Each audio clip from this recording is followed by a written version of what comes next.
Développez la capacité d'agir. Passez à l'action. Pas précipitamment si ce n'est pas nécessaire, mais ne perdez pas beaucoup de temps. Voici le moment d'agir. Quand l'idée est chaude et l'émotion forte, c'est le moment d'agir. Vous voyez, monsieur Rhône, j'aimerais avoir une bibliothèque comme la vôtre. Vous voyez, si vous y tenez beaucoup, ce que vous devez faire, c'est acheter le premier livre, puis le deuxième. Avant que le sentiment ne passe et avant que l'idée ne s'estompe. Action prompto, action immédiate, action dès que possible. Car si vous ne le faites pas, voici ce qui se passe. Nous appelons cela la loi de l'intention décroissante. Nous avons l'intention de le faire quand l'idée nous frappe. Nous avons l'intention de le faire quand l'émotion est forte. Mais maintenant, si vous ne traduisez pas cela en action, assez rapidement, l'intention commence à diminuer. Et dans un mois, c'est froid. Dans un an, c'est introuvable. Alors agissez. Instaurez une discipline quand les émotions sont fortes et que l'idée est forte, claire et puissante. C'est le moment de mettre en place la discipline. Quelqu'un parle de bonne santé et vous êtes ému, n'est-ce pas ? Vous avez besoin d'un livre sur la nutrition. Prenez le livre, avant que l'idée ne passe et avant que l'émotion ne refroidisse. Allez chercher le livre. Démarrez la bibliothèque, lancez le processus, tombez par terre, faites des pompes. Action. Il faut passer à l'action. Sinon la sagesse est gaspillée. Sinon l'émotion passe vite, sauf si vous la mettez dans une activité disciplinée. La capture. La discipline s'appelle comment capturer l'émotion et comment capturer la sagesse et la traduire en action. Les disciplines. Voici ce qui est important à propos des disciplines. Toutes les disciplines s'influencent mutuellement. En fait, voici une bonne phrase philosophique. Tout affecte tout le reste. Rien n'est isolé. Ne soyez pas naïfs et ne dites pas « Eh bien, cela n'a pas d'importance ». Je vous le dis, tout a de l'importance. Il y a des choses qui comptent plus que d'autres, mais il n'y a rien qui ne compte pas. Ok. On a tous pitié de l'homme qui dit « C'est le seul endroit que je laisse tomber ». Ce n'est pas vrai. Clé à retenir. Chaque déception affecte le reste de votre performance. Chaque déception affecte le reste. Cela fait partie du processus éducatif sur le développement personnel. Si vous ne faites pas le tour du pâté de maison, vous ne ferez probablement pas plus par jour. Si vous ne faites pas plus par jour, vous ne commencerez probablement pas à constituer votre bibliothèque. Si vous ne construisez pas votre bibliothèque, vous ne tiendrez probablement pas un journal, et vous ne prendrez pas de photos, et vous allez vouloir faire ça, et vous ne ferez pas de choses sages avec votre argent. Vous ne ferez pas de choses sages avec votre temps, vous ne ferez pas de choses sages avec vos possibilités et vos relations. Et la première chose, vous savez, c'est que 6 ans de ça se sont accumulés, et nous disons, tu as tout gâché. Donc la clé pour inverser ce processus maintenant est de commencer à prendre ces disciplines. Maintenant, voici le côté positif. Chaque nouvelle discipline affecte le reste de vos disciplines. Chaque nouvelle discipline affecte le reste. C'est pourquoi l'action est si importante. La moindre action, la plus petite action. Prenez-la. Parce que lorsque vous commencez à accomplir quelque chose et que la valeur commence à revenir de cette seule action, cela vous inspirera pour faire la suivante et la suivante et la suivante. Vous commencerez à faire le tour du pâté de maison. Cela vous incitera à manger une pomme. Cette pomme vous incitera à acheter un livre. Un livre vous incitera à tenir un journal. Tenir un journal vous incitera à grandir, à développer certaines compétences. Toutes les disciplines s'influencent mutuellement. Chaque manque affecte le reste. Chaque nouveauté affecte le reste. La clé est de diminuer le manque et de mettre en place le nouveau. Et vous avez commencé un tout nouveau processus de vie. La clé. Une dernière pensée sur la discipline. Voici la plus grande valeur de la discipline. La valeur de soi. L'estime de soi. De nos jours, les gens enseignent l'estime de soi, mais ils ne la relient pas à la discipline. Le moindre manque de discipline, et cela commence à éroder notre psyché. L'une des plus grandes tentations est de se relâcher un peu, n'est-ce pas ? Le moindre manquement à faire de son mieux commence à éroder le psychisme. Au lieu de faire de votre mieux, vous faites juste un peu moins que votre mieux. C'est sûr, vous dites « Eh bien, ça va juste affecter mes ventes. » Non, cela va affecter votre conscience, cela va affecter votre philosophie. Maintenant, vous avez commencé, de la plus petite manière, à affecter votre propre philosophie. Voici le problème de la moindre négligence. La négligence commence comme une infection. Et si vous ne vous en occupez pas, elle devient une maladie. Et une négligence en entraîne une autre. Et le pire de tout, c'est que lorsque la négligence commence, elle diminue notre estime de soi, notre confiance en soi, notre valeur personnelle. Vous dites, comment puis-je retrouver mon amour-propre ? Je vous dis que vous n'avez pas besoin d'aller à 29 cours. Tout ce que vous avez à faire est de commencer la plus petite discipline qui correspond maintenant à votre propre philosophie, comme je devrais, et je pourrais, et je le ferai. Je ne laisserai plus la négligence s'empiler sur moi, de sorte que dans 6 ans, je me retrouverai dans un scénario désolant à donner des excuses au lieu de célébrer mes progrès. C'est la clé de la discipline. D'accord ? Faisons participer les enfants à la moindre des disciplines. Une de plus, et puis une de plus, et puis une autre, et puis encore une autre. La première chose, vous savez, vous commencez à tisser la tapisserie d'une vie disciplinée dans laquelle vous pouvez verser plus de sagesse, et plus d'attitude, et plus de sentiments forts, plus de foi et plus de courage. Maintenant, vous avez quelque chose dans le vaisseau dans lequel le mettre, et maintenant l'équité commence à couler. Et le retour rapide, je vous le dis, si vous commencez ce processus, le retour rapide vous enthousiasmera tellement que vous vous engagerez dans cette stratégie pour le reste de votre vie. Vous ne reviendrez jamais aux anciennes méthodes. Rejoignez une nouvelle foule, rejoignez un nouveau groupe. La discipline pour y parvenir, passez à l'action. La dernière fois que je suis venu, j'ai recommandé le petit livre L'homme le plus riche de Babylone. Et j'ai dit que j'ai donné des conférences à plus de 3 millions de personnes au cours des 33 dernières années, et que j'ai recommandé ce petit livre à presque toutes ces personnes, je pense. Devinez combien sont allés acheter ce petit livre ? Réponse ? Très peu. Ma meilleure estimation est de 10%. Une chose si facile à faire. Dans ce dernier séminaire, c'est vrai, j'ai suggéré ce petit livre. Numéro 1, il est facile à trouver. Numéro 2, il est facile à acheter. Le maximum que vous pouvez payer pour l'avoir est de 6, 7, 8 $. Vous pouvez emprunter ça à vos enfants. Et numéro 3, c'est facile à lire. C'est sous forme d'histoire. C'est pourquoi je l'utilise pour les adolescents, pour leur apprendre comment devenir riche à 40 ans, 35 ans si vous êtes très intelligent. Beaucoup plus tôt si vous trouvez une opportunité unique. Mais si c'est facile à trouver et à acheter, et si c'est facile à lire, pourquoi tout le monde n'irait pas le chercher ? Nous n'en savons rien. Qu'est-ce que vous en savez ? Tu ne le sais pas, je ne sais pas, personne ne sait. Voilà comment c'est profond. Certains le savent, d'autres non. Maintenant voici les chiffres. Environ 10% le font. 90% ne le font pas ou ne le feront pas.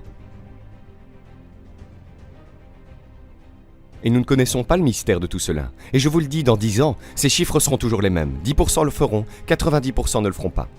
Les chiffres ne changent pas, seuls les visages changent. Vous regardez l'un de ces visages. J'avais l'habitude d'appartenir aux 90% qui ne le font pas, même si c'était facile. Devinez combien de personnes ont une carte de bibliothèque. La sagesse du monde est disponible. Transformez votre vie dans la quantité de valeur que vous voulez. Au fait, combien coûte une carte de bibliothèque au Texas ? Gratuit ! Voilà ce qu'est la gratuité. Facile. Je veux dire, ça ne peut pas être plus facile que gratuit. Quelqu'un a dit comment l'apporteriez-vous ? Eh bien non. Au moins tu dois aller le chercher. Non. La sagesse du monde disponible. Transformez votre vie spirituellement, socialement, personnellement, économiquement, de toutes les manières possibles. Vous apprendrez à être riche et puissant, et sophistiqué, et sainement influent. Combien de personnes ont une carte de bibliothèque ? Réponse 3%. 97% ne s'en soucient pas. Le type se spécialise dans l'happy hour, mais il n'a pas de carte. Et maintenant, il rejette rapidement la faute sur le gouvernement, sur son entreprise et sur la politique, et sur l'échelle des salaires. Alors qu'il ne savait pas que c'est possible de rejoindre les 3%. Voici le conseil que je vous donne aujourd'hui. Éloignez-vous des 97%. Ne parlez pas comme ils parlent, n'agissez pas comme ils agissent, n'allez pas où ils vont, ne vous spécialisez pas dans ce qu'ils font.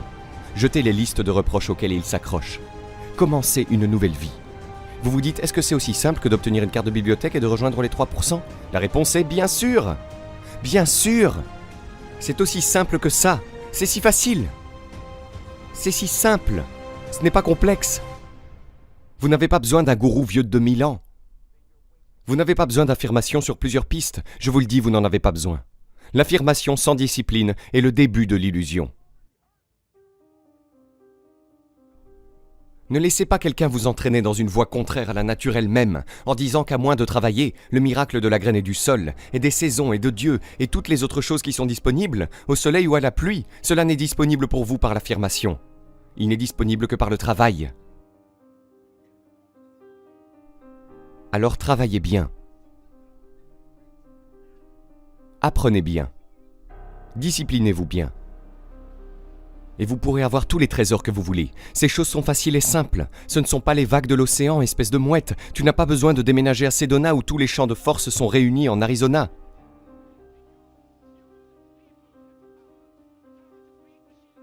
Enseignons à nos enfants les moyens simples de transformer leur santé, numéro 1.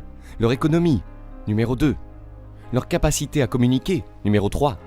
Leur vie, leur trésor et leur style de vie, numéro 4. Leur spiritualité, numéro 5. Et la liste est encore longue. N'oublions pas les disciplines qui nous encouragent à faire le prochain. Le prochain et le prochain pas. Dès que vous vous en apercevrez, le scénario sera en train de s'emballer, au lieu de s'emballer du côté négatif.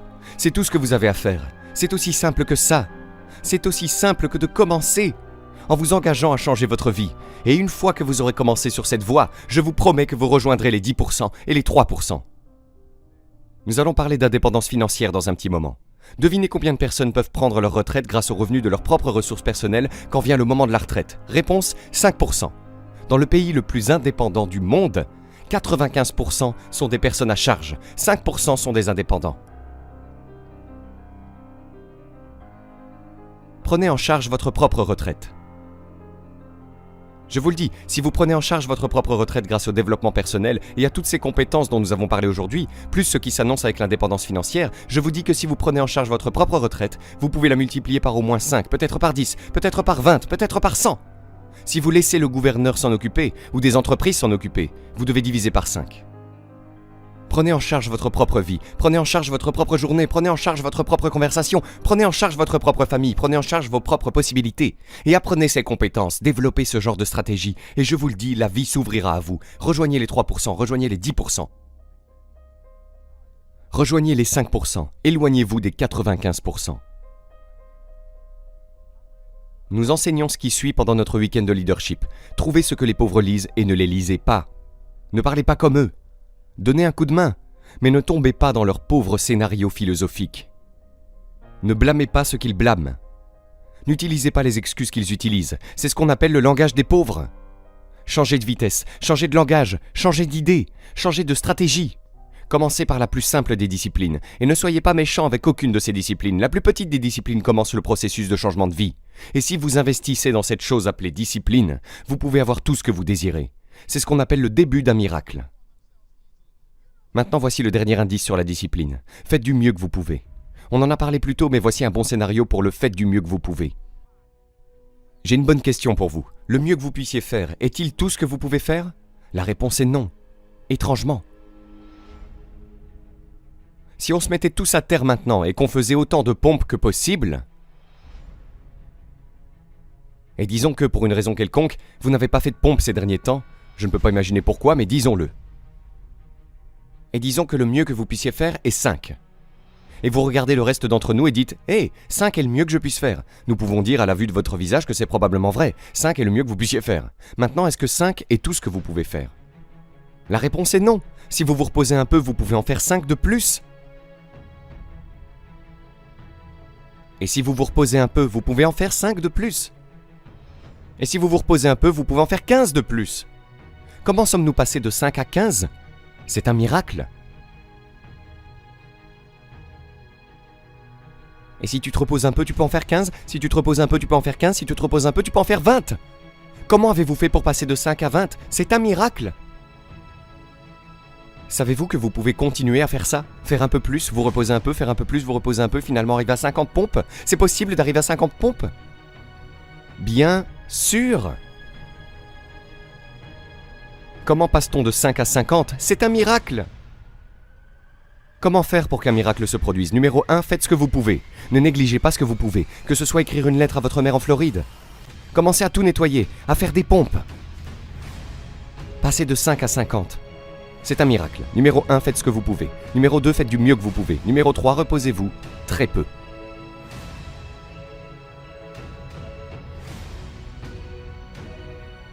Ne vous reposez pas trop longtemps. Pourquoi ? Les mauvaises herbes prennent le jardin. Les enfants l'ont bien compris. Ils ne peuvent pas se reposer trop longtemps. Voici l'indice. Faites du repos une nécessité, pas un objectif. L'objectif de la vie n'est pas de se reposer. L'objectif de la vie est d'agir. Pensez à d'autres disciplines, pensez à d'autres façons et moyens d'utiliser votre propre sagesse et votre propre philosophie. Et utilisez votre propre attitude, votre propre foi, votre propre courage, votre propre engagement, vos propres désirs, votre propre excitation. Investissez-les, investissez-les, investissez-les, investissez-les dans la discipline afin qu'ils ne soient pas gaspillés. La plus petite discipline transforme ainsi votre vie. Rejoignez les 5%, rejoignez les 10%, rejoignez les 3%. Devinez quand je suis allé chercher ce petit livre, L'homme le plus riche de Babylone. Le jour même où j'en ai entendu parler, je suis allé le chercher. Quelqu'un a dit « Monsieur Rhône, cela vous rend-il différent de la plupart des gens ?» Et la réponse est oui. Quelqu'un dit « Eh bien pourquoi ça ? Nous ne savons pas. Nous ne savons pas. Qu'en savez-vous ? Vous ne savez pas, je ne sais pas, aucun de nous ne sait. » Certains le savent, d'autres non. Les chiffres ne changent pas, seuls les visages changent. De ceux qui participent à un séminaire comme celui-ci, écoute un sermon dynamique, lise un livre, écoute quelques cassettes, prenne au sérieux la prochaine conversation d'un ami qui veut se mettre à niveau avec vous et faire quelque chose à ce sujet, et vous pouvez vous éloigner des 97% et ne plus y vivre.